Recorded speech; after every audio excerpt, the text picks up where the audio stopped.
मेरा नाम है Mohammad Atif and I hope कि आप सब खैरियत से होंगे। जैसा कि मैंने पिछली वीडियो में आपसे वादा किया था कि मैं बहुत जल्दी अपनी न्यू वीडियो और फर्स्ट लेक्चर के साथ इंशाल्लाह हाज़िर होऊंगा। तो स्टार्ट करते हैं आज हम अपने सीएनसी इंट्रोडक्शन से। इंट्रोडक्शन में आज हम दो चीज़ें पढ़ेंगे। एक पढ़ेंगे method of CNC programming, second है उसकी टाइप्स ऑफ सीएनसी प्रोग्रामिंग। लेकिन उससे पहले एक चीज़ नोट कीजिएगा।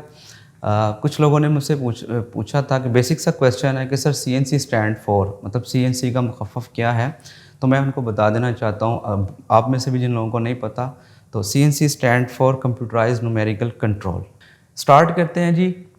मेथड ऑफ सीएनसी प्रोग्रामिंग मतलब कि कितने मेथड होते हैं, कितने तरीके होते हैं जिनसे प्रोग्राम सीएनसी आप जनरेट कर सकते हैं। ठीक है, तो मैंने यहाँ पर दो तरीके लिखे हैं क्योंकि दो ही तरीके होते हैं। एक मेथड होता है उसका मैनुअल। अच्छा, पहले हम मैनुअल को डिस्कस करते हैं कि मैनुअल मेथड क्या होता है। एग्जांपल उसकी ये है कि आपके पास कोई ड्राइंग आती है 2D, ठीक है, क्योंकि 2D ड्राइंग की मैं इसलिए बात कर रहा हूँ क्योंकि 2D ड्राइंग के अंदर सारी उसकी डायमेंशंस होती हैं, ऑल डायमेंशंस उसमें मेंशन होती हैं। तो अब आपके पास जब ड्राइंग आई 2D, तो आपने उसको देखकर अकॉर्डिंग टू ड्राइंग के एक्स मैंने कितना मूव करना है, ये साइज़ कितना है, जी मैंने कितना मूव करना है, जो भी उसके एक्सेस हैं अकॉर्डिंग टू ड्राइंग जो हम देखकर उसको मैनुअली प्रोग्राम बनाते हैं, उसको हम मैनुअल मेथड कह देते हैं कि ये प्रोग्राम हमने मैनुअल मेथड के थ्रू बनाया। बना वो सीएनसी का प्रोग्राम ही है। अगर आप उसको मशीन में एग्जीक्यूट करेंगे, पुट करेंगे और रन करेंगे तो वो आपकी प्रोडक्ट ही बनाएगा, ठीक है। लेकिन जो मेथड है वो उसका जो है वो मैनुअली है। मैनुअल मतलब आपने अकॉर्डिंग टू ड्राइंग उसको देखकर खुद जनरेट किया, सीएनसी प्रोग्राम खुद बनाया। अब बात करते हैं सेकंड ऑटोमेटिक मेथड की। ऑटोमेटिक मेथड जो होता है वो होता है एग्जांपल आपने अपने पीसी में, लैपटॉप में एक कैड सॉफ्टवेयर इंस्टॉल कर दिया। CAD stand for computer aided designing, ठीक है। और एक कैम सॉफ्टवेयर भी इंस्टॉल करना पड़ता है आपको कैड के साथ, क्योंकि कैम सॉफ्टवेयर के अंदर उसकी मैन्युफैक्चरिंग होती है। तो CAM stand for computer aided manufacturing.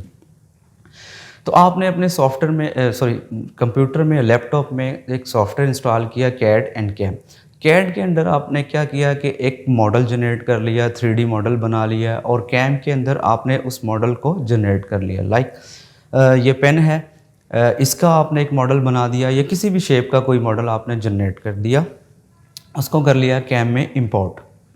जब कैम के अंदर इंपोर्ट किया तो कैम क्या कर रहा है, मैन्युफैक्चरिंग कर रहा है। बेसिकली आपके उस पार्ट की मैन्युफैक्चर करके वो सिमुलेशन में आपको दिखा रहा है कि ये टूल पाथ आपका जनरेट होगा और ये जो इसका जो सीएनसी प्रोग्राम है वो राइट कर देगा। तो ऐसी प्रोग्रामिंग जो आप कंप्यूटर के थ्रू, एक सॉफ्टवेयर के थ्रू, कैम सॉफ्टवेयर के थ्रू जनरेट करते हैं और वो उसको प्रोग्राम को राइट करता है, तो वो मेथड जो होता है आपका ऑटोमेटिक कहलाता है, ठीक है। तो वो भी अगर आप मशीन को देना चाहें तो मशीन को देते हैं, देन मशीन अकॉर्डिंगली उसके प्रोग्राम करती है और फिर जो आपकी प्रोडक्ट जो है वो बना देती है। And the second thing is CNC, types of CNC programming. Types of CNC programming में तीन इसकी किस्में हैं। नंबर 1, एब्सोल्यूट मोड में आप प्रोग्रामिंग कर सकते हैं। नंबर 2, इंक्रीमेंटल मोड में आप प्रोग्रामिंग कर सकते हैं। एंड नंबर 3, कंपाउंड मोड में प्रोग्रामिंग कर सकते हैं, राइट। तो तीन किस्म की इसकी प्रोग्रामिंग की टाइप्स होती हैं सीएनसी की। एक होती है एब्सोल्यूट मोड, सेकंड इंक्रीमेंटल, और तीसरा होता है उसका कंपाउंड मोड, ठीक है। अच्छा, इन तीनों में डिफरेंस लाजमी होता है। अब जो ओल्ड वर्जन थे ना, लाइक फेनुक के, अभी भी काफ़ी ओल्ड वर्जन हैं लोगों के पास जो यूज़ कर रहे हैं इंडस्ट्री में काफ़ी, तो उनकी कंडीशंस ये होती थी, मतलब उनकी शर्त ये होती थी कि अगर आपने एब्सोल्यूट मोड में प्रोग्रामिंग करनी है, एब्सोल्यूट मोड में प्रोग्राम राइट करना है, जनरेट करना है, या आपने मैनुअल खुद उसका प्रोग्राम बनाना है, तो एब्सोल्यूट मोड में काम करने के लिए एक कोड जो था वो यूज़ होता था, जो था G90 का, 90 मतलब 90। और अगर आपने इंक्रीमेंटल मोड के अंदर प्रोग्रामिंग करनी होती थी, देन उसका रूल ये होता था कि आपने G91 का कोड यूज़ करना है, ठीक है। तो अब जो लेटेस्ट कंट्रोलर आ रहे हैं, जो अपग्रेड वर्जन्स आ रहे हैं, उसके अंदर ये कोड की कंडीशंस नहीं है इतनी कि आपने अगर एब्सोल्यूट मोड में प्रोग्राम बनाना है तो आप उसको G90 का कोड दें, इंक्रीमेंटल में आपने प्रोग्राम जनरेट करना है देन आप G90 मान दें, ये ऐसी कोई कंडीशंस नहीं है। लेकिन इनके जो प्रिंसिपल्स थे ना वो लाजमी अलग अलग हैं। मतलब एब्सोल्यूट मोड में अगर आप प्रोग्रामिंग कर रहे हैं तो इसका रूल और है, अगर आप इंक्रीमेंटल मोड में प्रोग्रामिंग कर रहे हैं इसका रूल और है, अगर आप कंपाउंड मोड में प्रोग्रामिंग कर रहे हैं देन इसका रूल चेंज है। ठीक है। अच्छा, एक तो वो कोड की जो था, अब जो अपग्रेड पैनल्स आ रहे हैं, कंट्रोलर आ रहे हैं, उनके अंदर कोड का वो सिस्टम ख़त्म हो चुका है कि आपने मतलब ये इससे अगर प्रोग्रामिंग आपने करनी है तो कोड नहीं जनरेट करना है। लेकिन अब जैसे कि GSK कंट्रोलर है या सीमेंस है, मित्सुबिशी के जो न्यू वर्जन्स आ रहे हैं अपग्रेडेड, उनके अंदर ये है कि अगर आपने, अब देखें कि आपको, अभी हम टर्निंग सेंटर से स्टार्ट करते हैं ना, तो टर्निंग सेंटर्स के हमेशा 2 एक्सिस होते हैं, एक होता है X एक्सिस और एक होता है Z एक्सिस या Y एक्सिस। ठीक है, X, Y एंड Z ये 3 एक्सिस होंगे। देन आप मशीनिंग सेंटर्स या फिर जो है वो CNC मिलिंग की बात करते हैं। लेकिन अभी हम बात कर रहे हैं CNC टर्निंग सेंटर से हम स्टार्ट करते हैं, तो turning centre then 3 axis CNC milling या मशीनिंग सेंटर। तो X और Z हमेशा जो है वो CNC टर्निंग सेंटर में यूज़ होता है। तो हमारा जो कंट्रोलर्स हैं, कुछ मोस्टली जो अब मोस्ट ऑफ देम यूज़ हो रहे हैं कंट्रोलर्स, वो ये, उनकी कंडीशंस ये है कि जब आपने एब्सोल्यूट मोड के अंदर प्रोग्रामिंग करनी है तो आपने X एंड Z का यूज़ करना है। मतलब कोड नहीं लगाना आपने G90 का या G91 का। देखें, अब एक तो इनकी ये कंडीशन हो गई, और इंक्रीमेंटल में मोड में जब आप प्रोग्राम बनाते हैं तो इसकी कंडीशन ये कहती है कि आपने U एंड W का यूज़ करना है। मतलब U जो है वो X एक्सिस के अलोंग यूज़ करना है, और जो W है वो इंक्रीमेंटल मोड में आपने Z एक्सिस के अलोंग यूज़ करना है। मतलब जहाँ पर X की वैल्यू आएगी इंक्रीमेंटल मोड के अंदर, आपने वहाँ पर U की वैल्यू लिखनी है, और जहाँ पर इंक्रीमेंटल मोड में Z की वैल्यू आएगी वहाँ पर आपने W की वैल्यू लिखनी है। ठीक है, एक तो इनमें ये डिफरेंस हो गया। अच्छा, कंपाउंड क्या कह रहा है, क्योंकि इसके नाम से ही एक जाहिर हो रहा है कंपाउंड मतलब मिक्सचर, इन दोनों प्रोग्रामिंग का मिक्सचर है ये। ठीक है, इन दोनों प्रोग्रामिंग की मिक्सचर प्रोग्रामिंग है ये। हम चाहे इस मोड में भी कर सकते हैं, राइट। एग्जांपल, आपने कोई ड्राइंग बनानी है, किसी किस्म की कोई शेप बनानी है, CNC टर्निंग सेंटर की मैं बात कर रहा हूँ, लेथ की, जिसको लेथ पे जो कोई प्रोसेस करना है आपने, तो एग्जांपल ये पेन ही बनाना है आप लोगों ने, तो आप चाहे इस मोड के अंदर प्रोग्रामिंग करें एब्सोल्यूट मोड में, या आप प्रोग्रामिंग बनाएं इंक्रीमेंटल मोड में, या आप प्रोग्राम बना लें अपना कंपाउंड मोड में, बनेगा यही प्रोडक्ट। ठीक है, तो ये 3 इसके वे हैं। तो तरीक़ाकार है कि इसमें आप प्रोग्राम बना सकते हैं, इसमें भी मर्ज़ी है आपकी। ठीक है। अच्छा, कंपाउंड का मतलब है इन दोनों का जो है मिक्सचर है, मतलब एब्सोल्यूट मोड का और इंक्रीमेंटल मोड का। तो मिक्सचर जब उसने हमें कह दिया है तो फिर हम कभी यहाँ पर U यूज़ कर लें, कभी X की वैल्यू यूज़ कर लें, कभी W भी यूज़ कर सकते हैं, एंड कभी Z एक्सिस भी यूज़ कर सकते हैं। ठीक है, आई होप कि आपको यहाँ तक समझ आ गई होगी। अब मैं आपको बताना चाहूँगा कि हमारे X एक्सिस की डायरेक्शन कौन सी हैं और Z एक्सिस की डायरेक्शन कौन सी है। अभी फ़िलहाल हम 2 एक्सिस को डिस्कस करेंगे, तो X और Z की डायरेक्शन देखेंगे कि कौन सी हमारी जो डायरेक्शन है वो X एक्सिस की है इस मशीन के में, और कौन सी जो हमारी एक्सिस Z की एक्सिस है वो कौन सी डायरेक्शन बनती है। जी, तो बात हो रही थी डायरेक्शंस की, एक्सिस के डायरेक्शंस की। तो अब देखते हैं कि हमारे एक्सिस की डायरेक्शंस कौन कौन सी हैं। तो देखें, लेथ मशीन के अंदर CNC टर्निंग सेंटर के अंदर अगर हम बात करें तो ये वाला जो एक्सिस होता है आपका वर्टिकली, ये X एक्सिस होता है। ठीक है, और ये जो हॉरिजेंटली एक्सिस है ना आपका, ये जो हॉरिजेंटली डायरेक्शंस होती हैं ये आपकी है Z एक्सिस, राइट।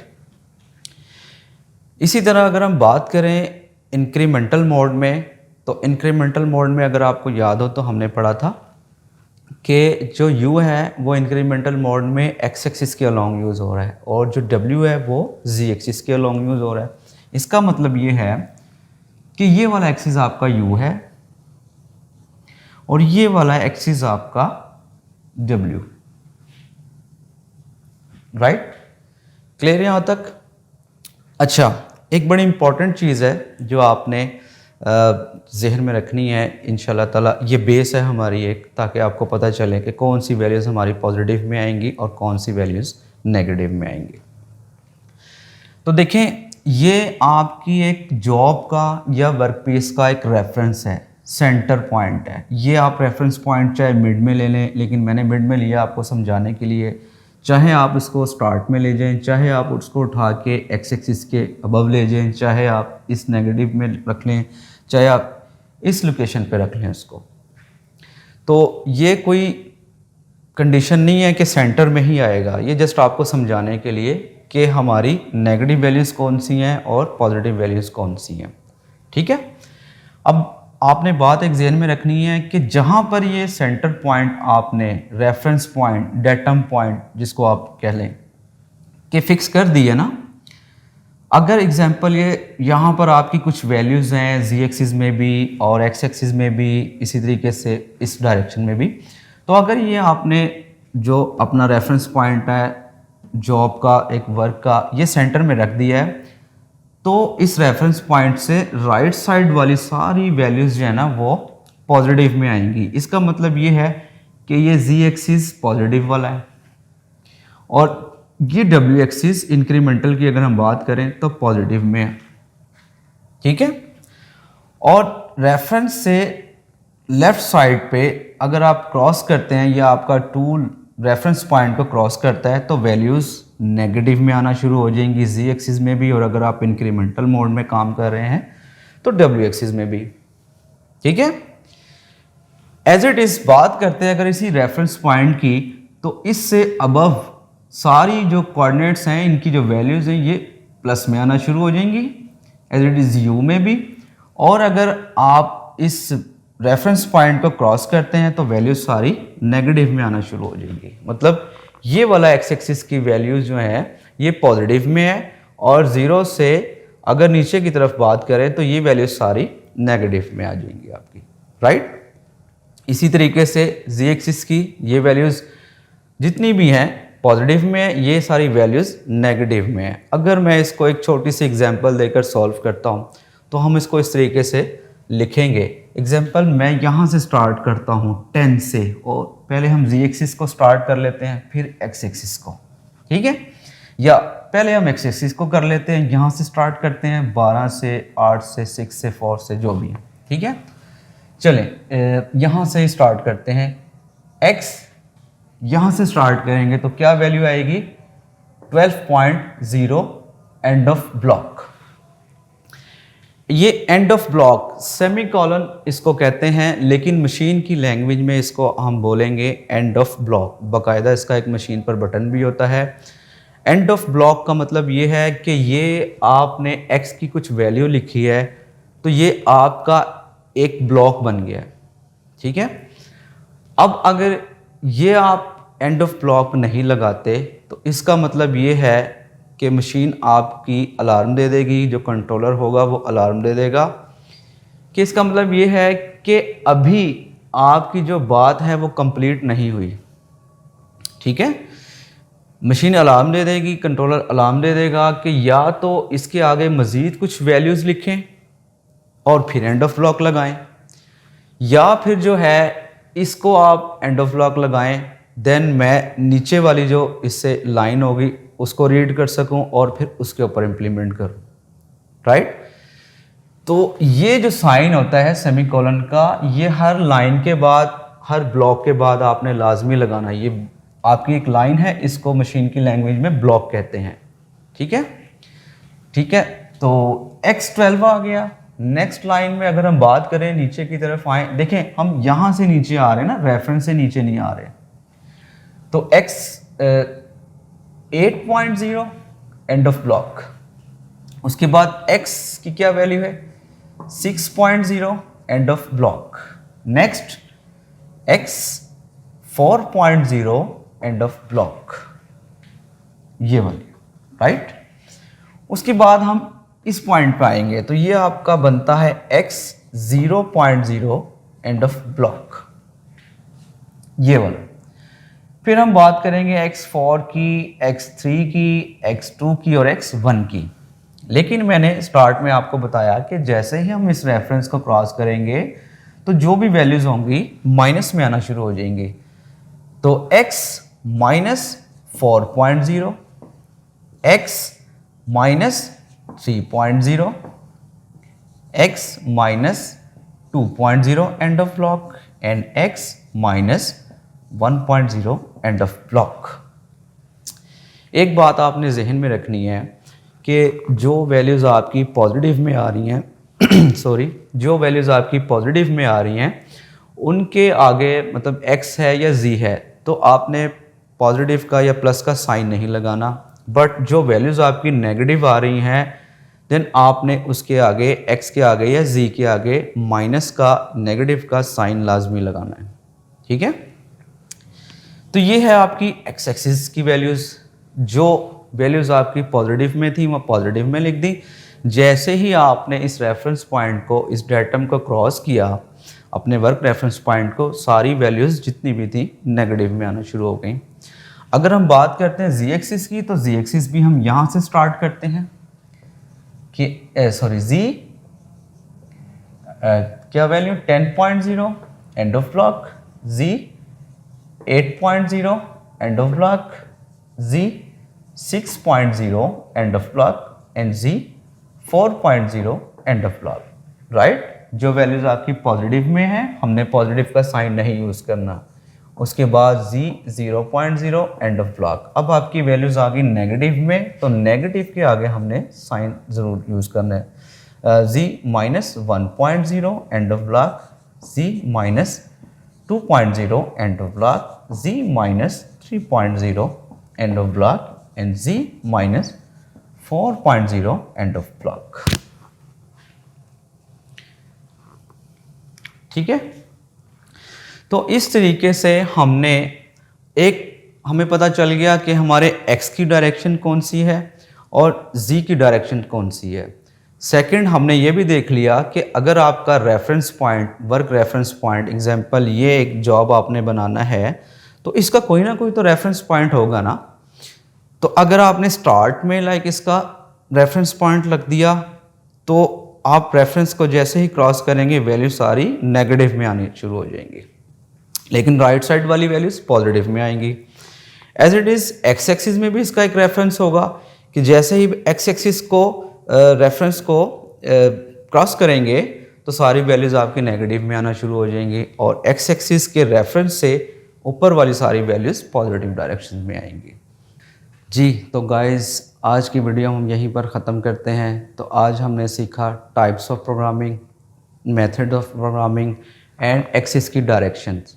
और नेक्स्ट आने वाली वीडियो में मैं आपसे ये डिस्कस करूँगा कि जो हमने टाइप्स ऑफ प्रोग्रामिंग में तीन प्रोग्रामिंग पढ़ी थी, एब्सोल्यूट, इंक्रीमेंटल एंड कंपाउंड, उन तीनों में डिफरेंस क्या है वो इंशाल्लाह मैं यहाँ पर एग्जाम्पल बना के सॉल्व करूँगा। एंड आई होप कि आपको बहुत अच्छे से समझ आ गई होगी